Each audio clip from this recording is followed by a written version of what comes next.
And do you think that rambling on the internet will change anything?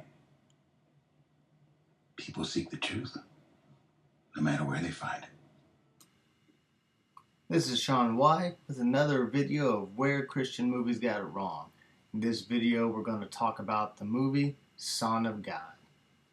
Let's get into it. Okay, at first glance, watching the movie, if you're not real familiar with the Bible and the verses, this movie could seem like a real good movie. It's acted out pretty well.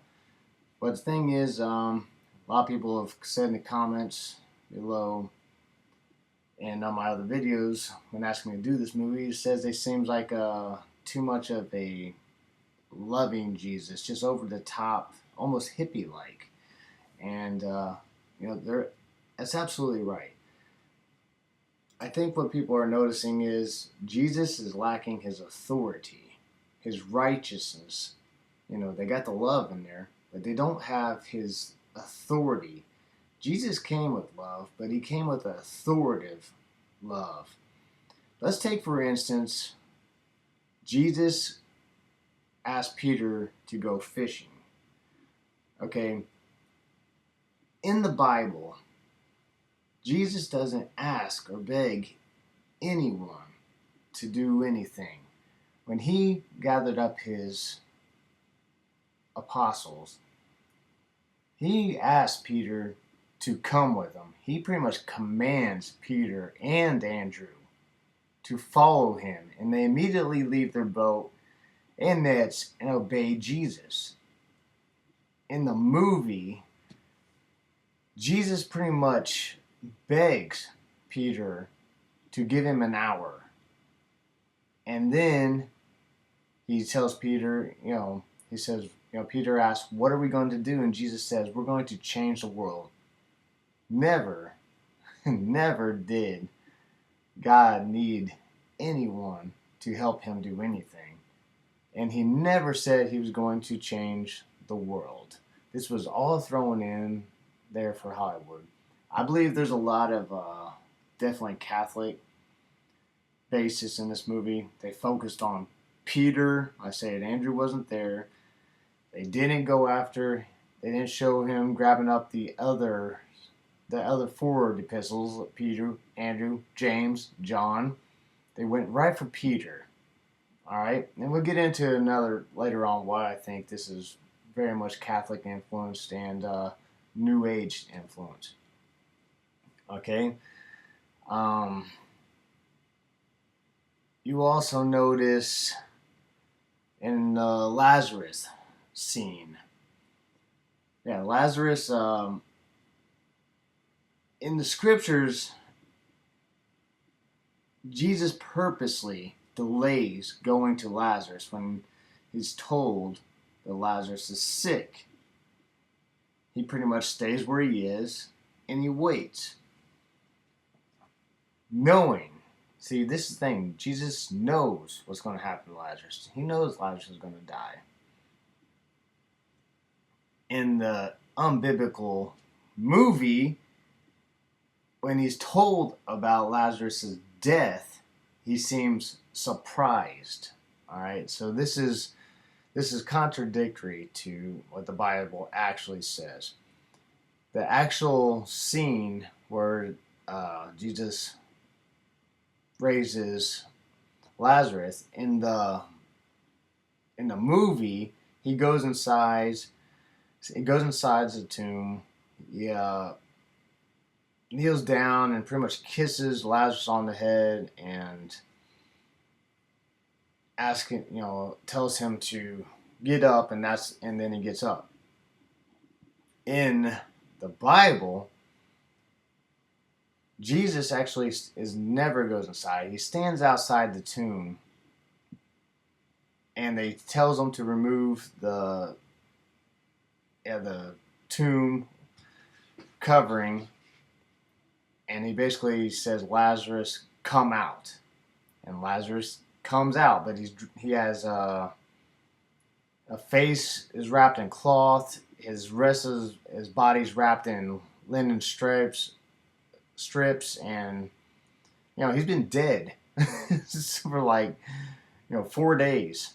So they even said he had a stink to the tomb. So he tells Lazarus to come out. He went in the movie. He doesn't have his face isn't wrapped. None of this is in the movie. Like I said, it's his authority of who he was is taken away in this scene. Another thing that I could see was totally scripture. Another where I see Catholic influences. The 13th apostle. Yeah, that's right, the 13th one. It seems that this Mary, I'm guessing, I don't know if she represented Mary Magdalene but this outspoken woman follows these apostles around, and she's pretty much always with them. She's even with them in the boat during the storm when Jesus walks on the water. She's with them when they travel privately through the scriptures. Like where when it's just the disciples in scripture. They put this woman traveling with them. Jesus pulled aside and taught only his 12 apostles. But yet this woman is there. This Mary just is there, and then she seems more faithful to Jesus than any of his apostles. During the crucifix scene when Jesus is being jeered by the crowd, Mary yells out, "Leave him alone!" But all the other apostles and disciples, they just kind of keep their mouths shut. So she's like this woman of faith, and even more so than his apostles. So this is something totally unbiblical. It's just thrown in there. This woman was never present for any of this stuff. So that's why I feel like this is like them sticking Mary where she doesn't belong, showing how faithful and holy Mary is. That's why I think that there's a lot of Catholic influence right there. Okay, the scene in the Bible, in the scriptures where the Pharisees, okay, let's get ahead. Let's go back to in the part of the Bible where Jesus says there will be no stone left. All right, in the scriptures, when one of the disciples are marveling at the structure of the temple, Jesus says, "Do you see these great buildings? There will not be left here one stone upon another that will not be thrown down." But in the movie, they take this authority, this prophecy, and make it into like this mere, just playful thing by saying, no one's marveling at the buildings, at really anything. Jesus just walks down, out of the temple, and he sees this little girl, and he kind of kneels down and smiling at her and chuckling, playing, with this little girl, and he kind of giggles as he quotes this. He say, "You see this building? Not one stone will, be left." As he's playing with this little girl, like it's just they turn this prophecy into like this joke, So that's another thing I noticed. They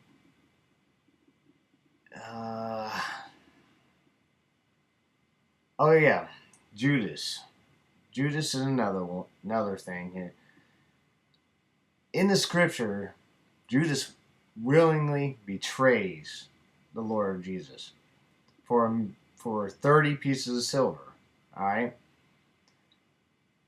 In the Bible, Judas is clearly depicted as a thief and someone who loves money more than people. Okay. None of the other disciples are aware of this impending betrayal. While they're eating their Last Supper with Jesus, And in the Bible, Jesus actually kind of lowers himself to like his servant and actually washes the feet of his disciples. And then in doing this, as Judas is kind of eating, he turns to him and says, "What you are going to do quickly." And Judas does. And that then he goes and betrays Jesus. In the movie, Jesus never shown humbling himself to and serving disciples. He gets a vision of Judas deceiving him, and he tells basically these disciples at the table that one of you will do it, and basically points out that it would be Judas, and Judas like pretty much denying this, saying no, I won't do it. Jesus convinces him in the movie to do it and to go and do it quickly. So it's shown that Jesus like convinced him, Judas, to go do it, when that's not how it biblically happened. Judas went and did it on his own willingly. He was not begged by Jesus to go do it. So that was just another nonsense that was never in the Bible. The very last scene is another one. Kind of a big one as well.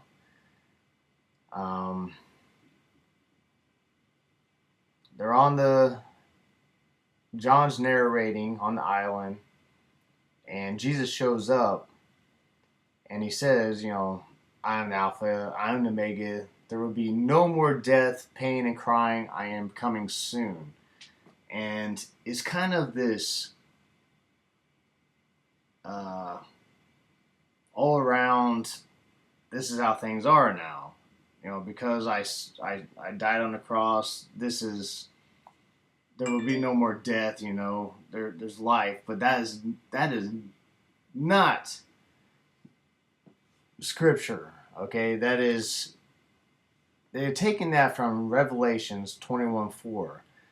And Christ says this after John had been shown the new heaven and the new earth, after the old have passed away, and they've seen the new holy city, the new Jerusalem coming down from God out of heaven. Is after this where Christ is going to actually reign on this earth for 1,000 years. He says, and God shall wipe away all the tears from their eyes, and there shall be no more death, neither sorrows nor crying, neither shall be any more pain, for former things are past. This is when he says that. We are just in a period of grace right now, and they totally took that passage way out of context, taking away the kingdom in which, that new Jerusalem and kingdom where Christ is going to reign. That is all for the Jews. Okay, by the way, this is.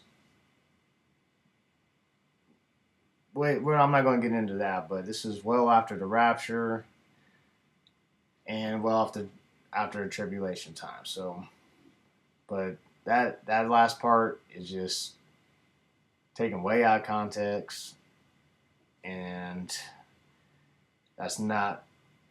It's just a nonchalant, like, oh, all these tears are gone, and last time I checked, the world's not like that right now. So there's just so much. Yes, when people say this seems like just an over the top, loving, almost hippie Christ, yes, it's almost like this. It has definitely got some new age deception and just flat out lies, or the Bible just was totally not even followed in certain places. So it definitely, to me, had a hidden agenda to make Christ look a certain way and leave out certain things on purpose. So this is my take on the Son of God. This is only a few of the things I'm sure it got wrong. I could spend a lot of time on everything wrong with it, but I figured this is the some of the biggest things that I saw with a kind of overall